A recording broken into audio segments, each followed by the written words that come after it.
Bem-vindos. Sejam bem-vindos a Minutos de Techuvá.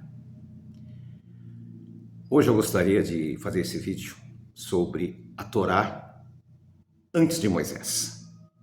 Talvez você diga, mas como assim, Torá antes de Moisés? A Torá não foi dada só a Moisés e aos israelitas? E hoje nós vamos mostrar para você que ela é muito mais antiga e profunda do que você imagina. A Bíblia cita que o casal foi colocado no jardim. Deus orientou a Adão que ele não deveria tocar na árvore do bem e do mal, porque se ele tocasse, comesse daquele fruto, ele morreria. Como sabemos, o casal não tinha dentro de si na criação o mal. Eles eram a imagem de Deus. E por ser a imagem de Deus, ele não tinha o mal. A partir do momento que eles comeram do fruto, o mal que estava dentro daquela árvore, simbolicamente, penetrou neles, internalizou neles, e eles se tornaram seres humanos pecaminosos. Foram expulsos do jardim para não terem que tocar na árvore da vida e serem pecadores eternos. Mas o que nós vamos realmente falar agora é sobre seus dois filhos. A Bíblia fala que Caim e Abel, seus dois filhos, ofereceram sacrifício de gratidão. E a pergunta é, como eles sabiam que tinha que se oferecer sacrifício? De que forma? Óbvio, seus pais ensinaram, porque Gênesis relata que na viração do dia o Senhor ia lá falar com o casal. Ou seja, eles receberam instruções, ensinos, como deveriam proceder. E a Bíblia fala que o sacrifício de Abel foi aceito. Ele levou o seu primogênito, a sua primeira cria. Porém, diz que o sacrifício de Caim foi rejeitado. Por quê? Porque ele levou no tempo que ele quis. Não que era por ser cereais, não. Mas porque ele determinou o tempo que ele levaria. Da mesma forma que quando você serve ao Deus bendito, você tem compromissos com Deus. E você decide escolher e determinar como você vai fazer, Deus não aceita. Continuando. Depois que Deus rejeitou, Deus conversa com Caim e diz, por que o seu semblante está decaído? Se você fizer certo, eu aceito. E isso serve para você. Se você fizer certo, Deus recebe. Muitas pessoas, elas fazem parte de uma congregação e elas concordam em cumprir os mandamentos de Deus. O dízimo é o primeiro a ser separado. E a maioria das pessoas deixam para o final, se sobrar. Se não sobrar, mês que vem, talvez o outro. E assim vemos pessoas que vivem constantemente numa situação financeira deplorável. Por quê? Porque não faz certo. Continuando. Deus fala com um homem chamado Noé, que vai destruir o mundo, e que ele deve separar 7 casais de animais puros e um casal de animal impuro. Aí eu faço a pergunta, como é que Noé sabia o que era puro e impuro? Óbvio, desde o Éden, eles sabiam. Deus já havia orientado. O primeiro mandamento que foi dado no Éden, em Gênesis 2:2, é o sábado. Então eles já guardavam o sábado. Eles levavam ofertas ao Senhor. Eles sabiam diferenciar animais puros de impuros. É nítido o que está escrito aí.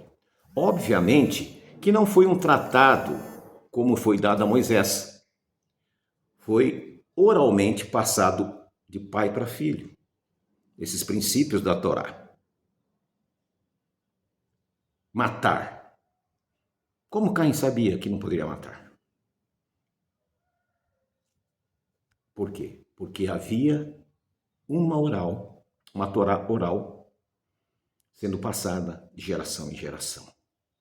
Noé não questionou a Deus, mas, Senhor, me explica aí direitinho, porque eu não sei o que é puro e impuro. Ele sabia. Quando chegamos nos dias de Moisés, se passaram 400 anos.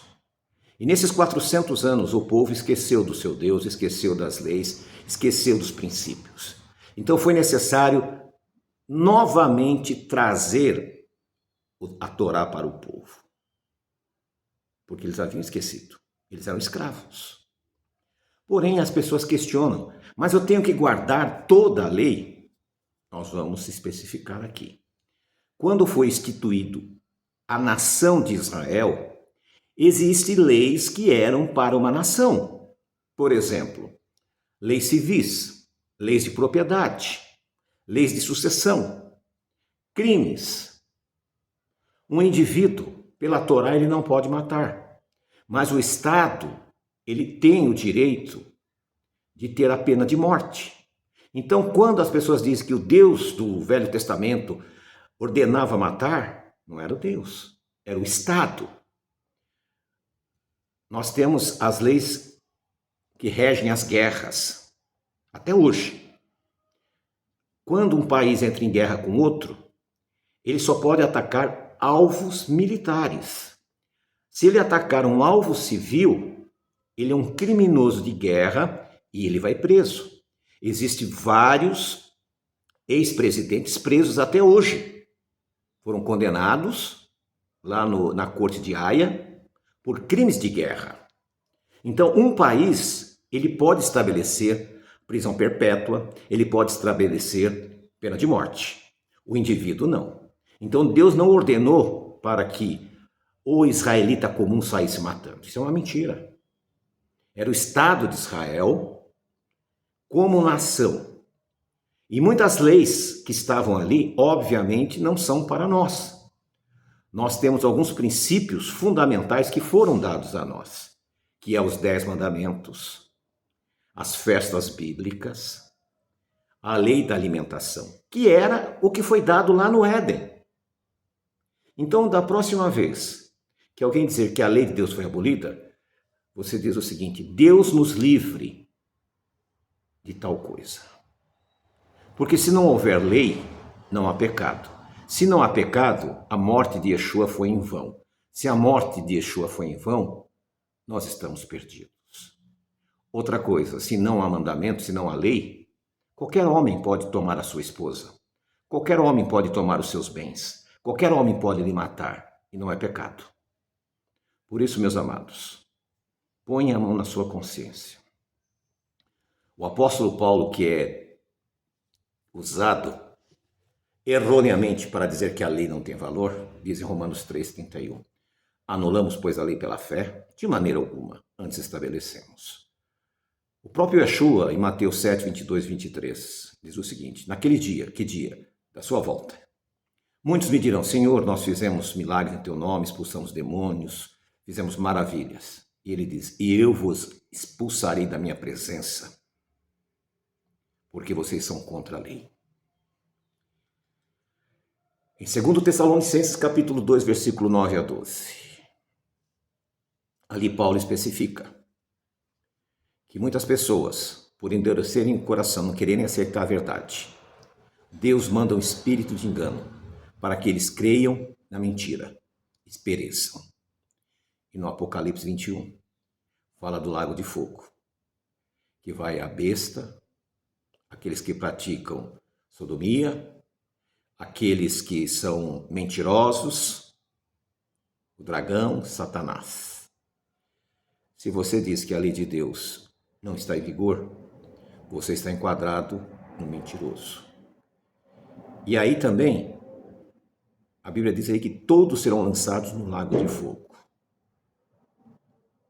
Marcião esqueceu de ler isso, por isso que ele dizia que o Deus do Velho Testamento era mau e o Deus do Novo era bom. Não, Deus é justo. Deus é justo, mas é severo com a sua palavra e zela por ela. E glória a Deus por isso. Tiago 2,10 diz assim: se você guarda todos os mandamentos, mas tropeçou em um só ponto, tornou-se culpado de todos. Eu espero que você reflita. Se você achar que convém, entre em contato com a gente. Nós gostaríamos de poder ajudar você. Mandar textos bíblicos, estudos, Se você achou que foi um bom estudo, deixe seu like, se inscreva e compartilhe esse vídeo. O YouTube vai perceber que esse vídeo é interessante e vai mandar para outras pessoas. Se você não gostou, deixe o seu dislike. No campo de observações, por favor, diga lá, eu não gostei, eu achei que você errou aqui. Isso nos ajuda a melhorar as nossas pesquisas, a corrigir possíveis erros. E se você gostou, deixe seu comentário. Shalom, shalom.